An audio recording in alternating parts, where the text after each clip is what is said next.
नमस्कार प्यारे विद्यार्थियों, हम पढ़ रहे हैं कक्षा 10 का नया सिलेबस नई किताब के अनुसार, जिसमें हमने प्यारा चैप्टर स्टार्ट किया था। चैप्टर नंबर फर्स्ट, वास्तविक संख्याएं।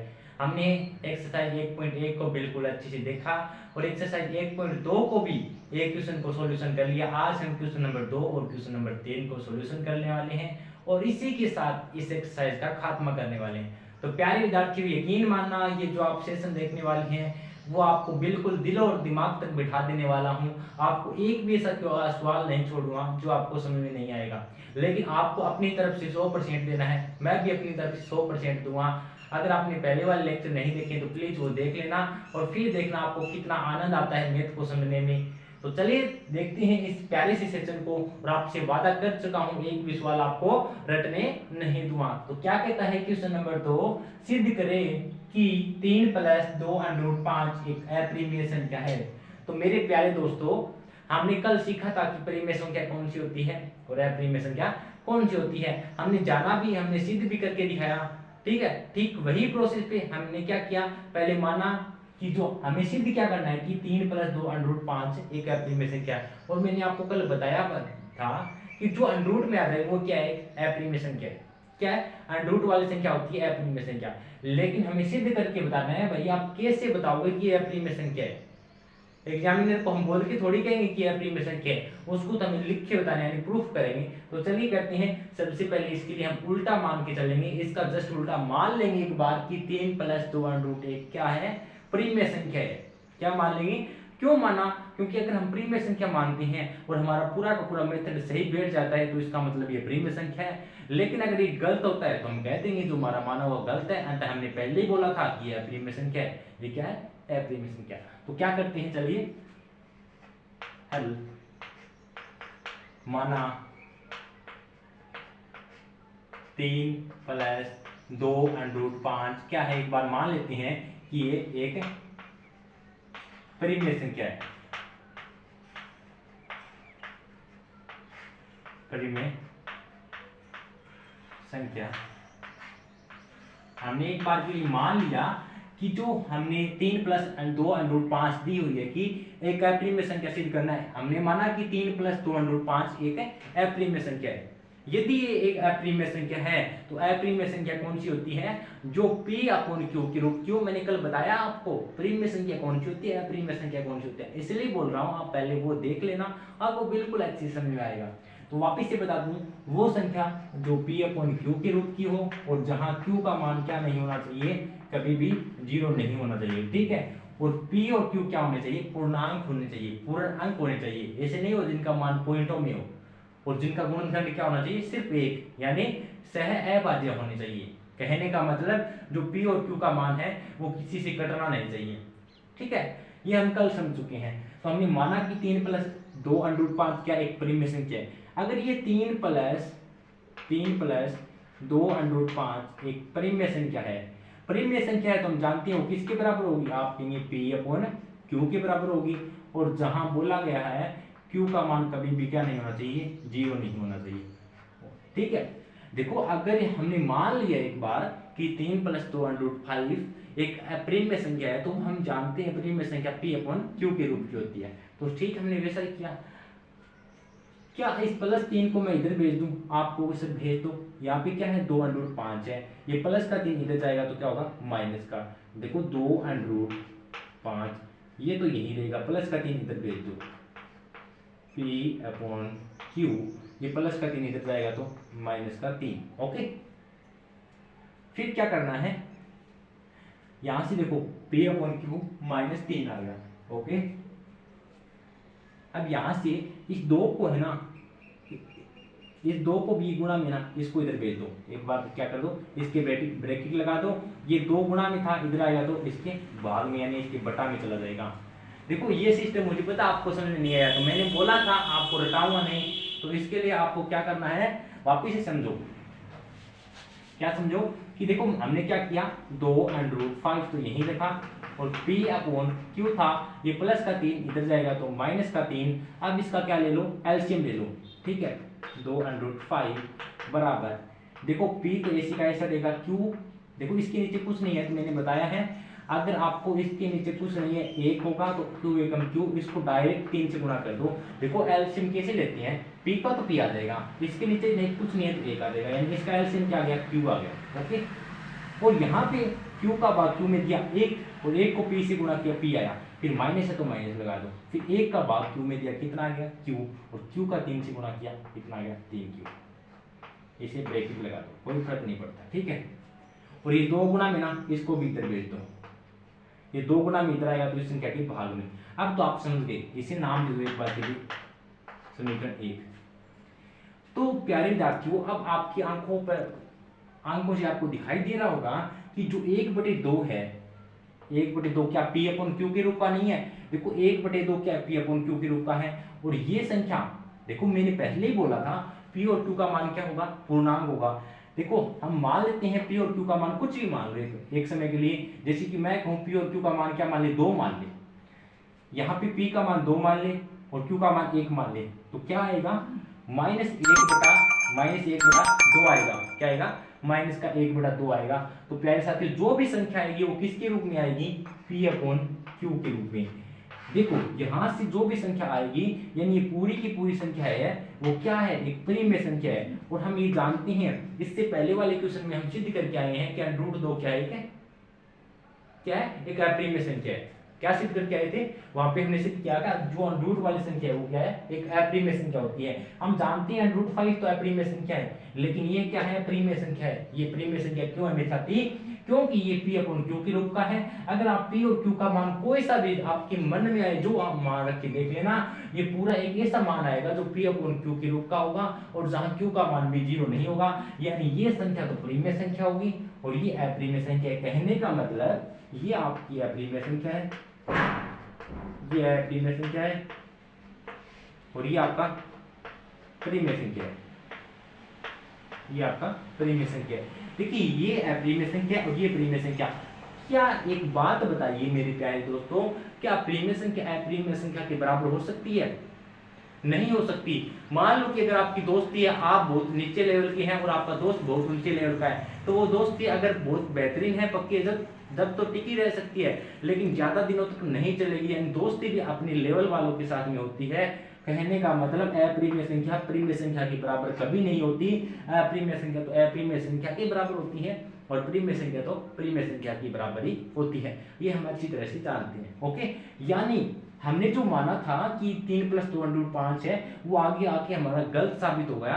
हम यहाँ पे प्रूफ कर रहे थे, लेकिन यहाँ पे आके इसने बोल दिया कि भाई साहब अपरिमेय संख्या परिमेय संख्या की कभी भी बराबर नहीं होते। ओके, हमने कहा भाई ठीक है, तो हमने लिख देंगे कि जो हमारा माना हुआ कथन है वो गलत साबित हो गया। अगर ये देखो, अगर ये परिमेय संख्या और ये भी परिमेय संख्या आ जाती तो हम कह देते वास्तव में क्या है, परिमेय संख्या है, लेकिन ये क्या आ रही है, अपरिमेय संख्या। इसका मतलब जो हमारा माना हुआ कथन, आपको लिखना है पूरा, मैं बता दूं, आप लिख देना, हमारा प्रारंभ में माना हुआ यानी पूर्व में कल्पना की गई थी कि 3 + 2√5 एक परिमेय संख्या है, वो हमारा अब गलत साबित हो गया। क्या हो गया, गलत साबित हो गया। तो आपको लिख देना है कि वो हम कि प्रारंभ में कथन का विरोधाभास हुआ, यानी गलत साबित हो गया। तो अंत क्या है, अंत है 3 + 2√5 एक अपरिमेय संख्या। क्या है, अपरिमेय संख्या, अपरिमेय संख्या। यानी हम कह सकते हैं 3 + 2√5 एक अपरिमेय संख्या, और यही हमें सिद्ध करना था। बिल्कुल छोटू सा क्वेश्चन था। प्यारे विद्यार्थियों, आपको वापस से रिपीट कर दूं, क्योंकि आप अभी देखो कक्षा 10 में आए हैं, नए हैं, आपको थोड़ा सा झंझट जरूर लग रहा होगा परिमेय संख्या और अपरिमेय संख्या के अंदर, लेकिन घबराने की कोई भी आवश्यकता नहीं है। अगर एक बार समझ में ना आए तो वीडियो को वापस से रिपीट करके देख लेना, लेकिन जरूर समझ में आएगा। सबसे पहले हमें मानना है जो दिया होगा जस्ट उसका उल्टा मानिए। जैसे कि हमें सिद्ध करना था कि अपरिमेय संख्या, हमने मान लिया कि माना कि ये परिमेय संख्या है। अगर ये परिमेय संख्या तो ये पी अपॉन क्यू के रूप की होगी। अगर ये पी अपॉन क्यू के रूप की होगी तो यहाँ पे आके हमारी आधी रात बात अटक गई।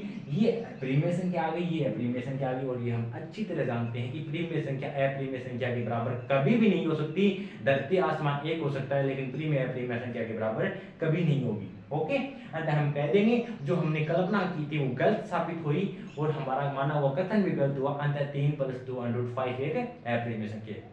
आई होप कि आप इस क्वेश्चन को समझ गए होंगे। चलिए चलते हैं क्वेश्चन नंबर 3 पर। अगर आप इसका स्क्रीनशॉट लेना चाहिए तो ले ले।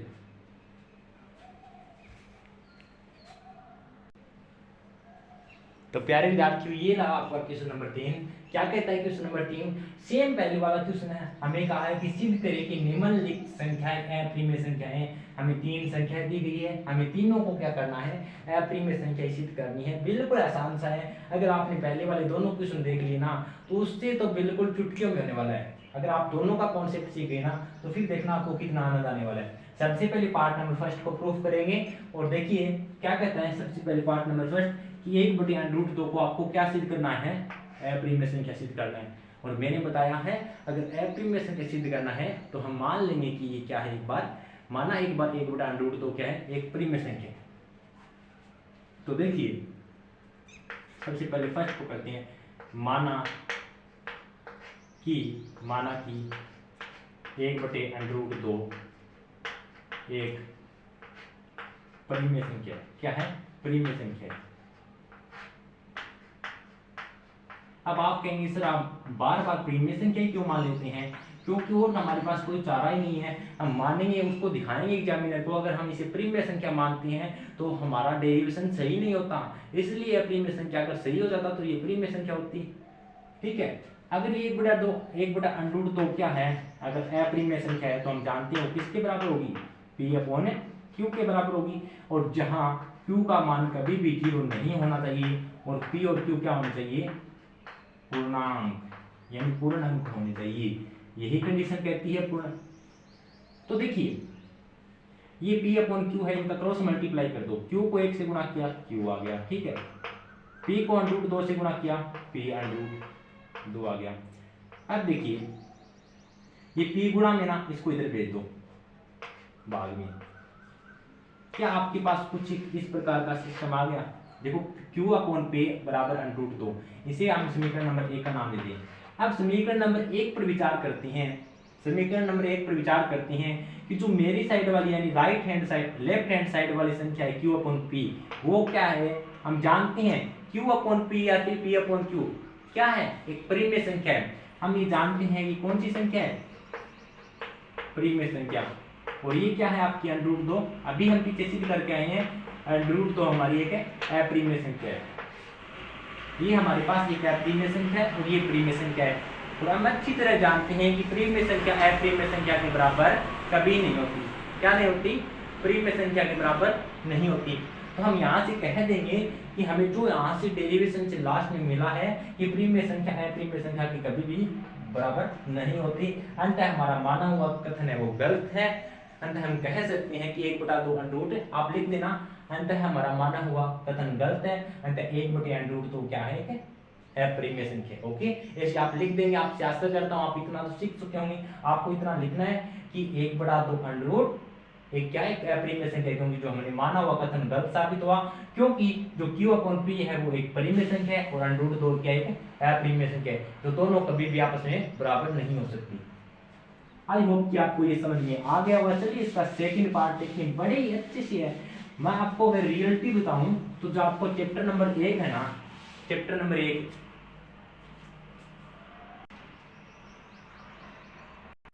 में आपको फ्री फोकट के नंबर दिए जा रहे हैं। यानी चैप्टर नंबर 1 में आपको फ्री फोकट के नंबर मिल रहे हैं। चैप्टर एक्सरसाइज 1.1 में तो आपको लगभग 8 क्वेश्चन है, इसमें 3 क्वेश्चन है। बिल्कुल छुटकू क्वेश्चन है और यहाँ से पक्का क्वेश्चन आता है दोनों में से यहाँ से। ठीक है, बिल्कुल आसान तरीके से आप इसको हल कर लेंगे। तो चलिए इसका सेकंड पार्ट देखते हैं। सेकंड पार्ट में हमें सिद्ध करना है कि 7√5 क्या है? एक अप्रीमिय संख्या है। तो हमने मान लेते हैं, माना क्या? माना 7√5 एक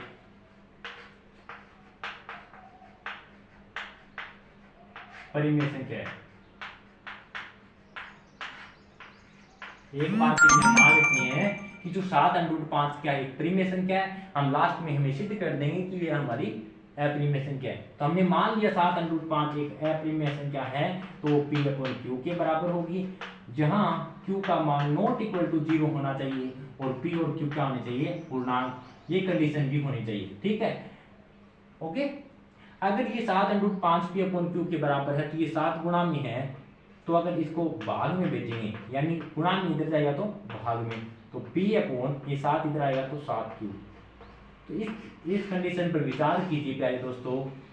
ये हम जानते हैं ये हमारे पास क्या है, अपरिमेय संख्या है, अपरिमेय, और ये हमारे पास परिमेय संख्या है। ये आपकी परिमेय संख्या है और ये आपके पास अपरिमेय संख्या है। और हम भली बात जानते हैं कि परिमेय संख्या और अपरिमेय संख्या कभी भी आपस में बराबर नहीं होती। अंततः जो हमारा माना हुआ कथन है वो गलत है। जो हमने कल्पना की थी कि 7/5 एक परिमेय संख्या है, वो हमारा गलत साबित हुआ। अंततः हम कह सकते हैं कि परिमेय संख्या कभी भी अपरिमेय संख्या के बराबर नहीं होती है। और आप लिख देना, चलिए मैं लिख के बताता हूँ आपको, ठीक है। आपको क्या लिखना है, हमने ये लिखना, ठीक है, हमारा मानना कि 7/5 एक परिमेय संख्या है, एक परिमेय संख्या है। हमने माना था कि 7/5 एक परिमेय संख्या है, परिमेय संख्या है, जो गलत साबित हुआ, जो गलत साबित हुआ। अंततः हम कह सकते हैं, अंततः 7/5 एक अपरिमेय संख्या है। इससे पता चला, हमें डेरिवेशन से पता चला कि 7/5 क्या है, अपरिमेय संख्या है। ओके, तो ये था आपका पार्ट नंबर 2, ठीक है। आई होप कि आपको ये समझ में आ गया होगा। तो चलिए इसका थर्ड पार्ट करते हैं। इसका थर्ड पार्ट क्या करते हैं, इसका लास्ट और अंतिम पार्ट, इसी के साथ हमारा चैप्टर नंबर 1 का खात्मा हो जाएगा। बिल्कुल 0 लेवल से इस क्वेश्चन को चैप्टर को सीखने का प्रयास किया है। विद्यार्थी आपसे आशा करता हूं कि आपको ये पूरा का पूरा चैप्टर समझ में आया होगा। क्या है इसका पार्ट नंबर 3, हमें सिद्ध करना है कि 6 + √2 एक अपरिमेय संख्या है। क्या सिद्ध करना है, 6 + √2 एक अपरिमेय संख्या है। तो वही कार्य करेंगे, क्या काम करेंगे, माना 6 + √2 एक परिमेय संख्या है। क्या है, एक परिमेय संख्या है। और हम ये भी जानते हैं अगर वो परिमेय संख्या है तो किसके बराबर होगी, वो p/q के बराबर होगी। हमने माना है 6 + √2 अगर एक परिमेय संख्या है तो वो किसके बराबर होगी, p/q के बराबर होगी।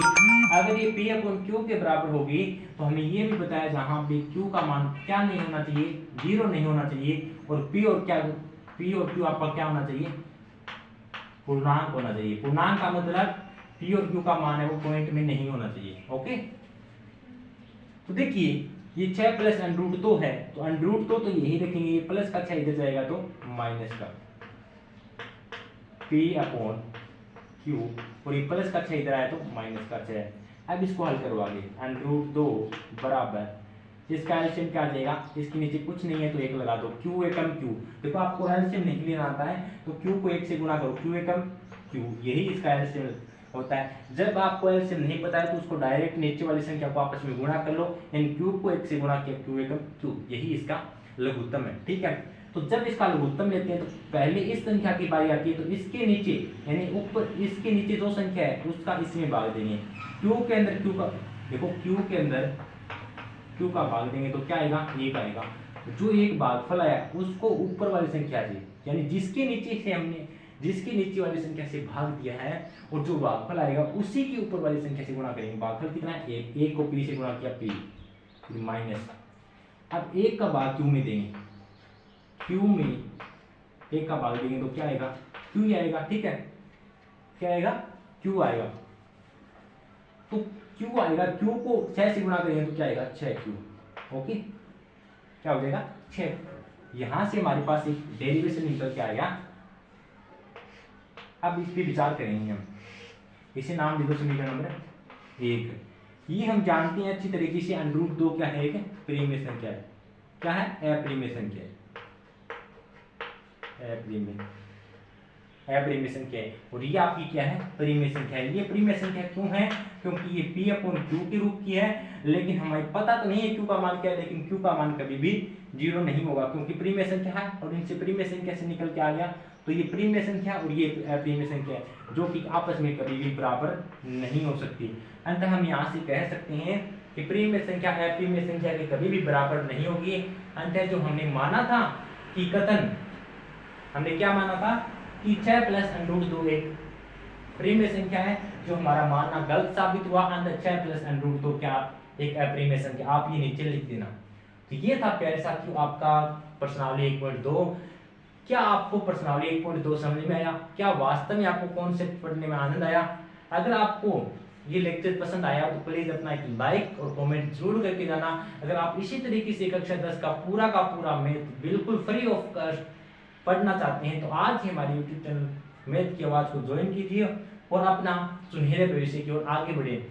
तो चलिए मिलते हैं कल नए चैप्टर के साथ, अच्छे से अध्याय के साथ। तब तक के लिए जय हिंद, जय भारत।